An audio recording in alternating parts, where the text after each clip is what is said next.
There's this thing about design that makes it different from other professions.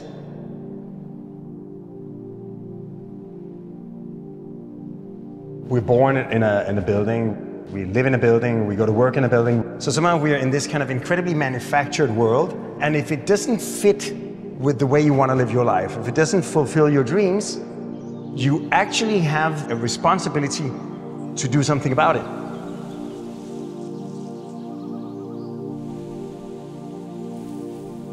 I like the idea of the pragmatic utopian. Of course, utopia means no place, because it's a place that is so perfect that it couldn't exist in reality except as an ideological fiction. Except if you approach it really pragmatically.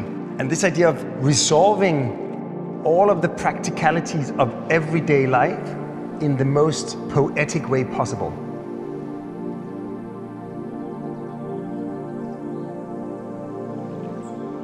You see it in architecture, that the way we've built our cities, that there's this front of house and back of house. And the front of house is like neat and nice and presentable. And the back of house, we manufacture everything. We grow all our food, we park our cars, we extract our resources. But we pretend that the world is only this presentable, nice part. So we only actually live a small sliver of the whole world that sustains us. Whereas when you go to Vollebak Island, you'll get a more holistic sense. You'll be stepping into a man-made ecosystem. The greenhouse will grow all the produce, the mushrooms and the berries that are sort of indigenous to the island. And even where your water is coming from, and as it passes through you, where it's going. And that connection, it will be part of the experience. You have these moments of extreme precision and man-madeness that cut through something that is fully organic. You have this series of extruded rectangles that are all different fragments of nature. One is seaweed, one is made out of rock, one is made out of hempcrete, one is 3D printed. And then one is entirely artificial out of glass brick. So it becomes the one fragment that gives you this understanding, this sensation that there could be so much more.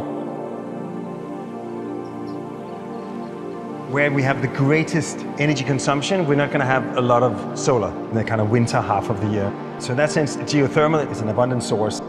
Heat pumps, they give you a 5x multiplier on your energy consumption. We'll have an abundant source of water.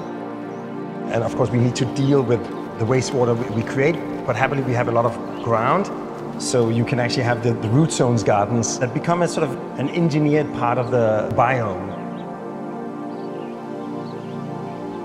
You have something that is, on one hand, very sophisticated, state-of-the-art technology, and then you have almost like ancient wisdom, living species to do our dirty work. There'll be this kind of confusion from someone with a more sort of siloed thinking. Is this modern? Is it old-fashioned? Is it traditional? Is it avant-garde? Is it high-tech? Is it low-tech? What is it?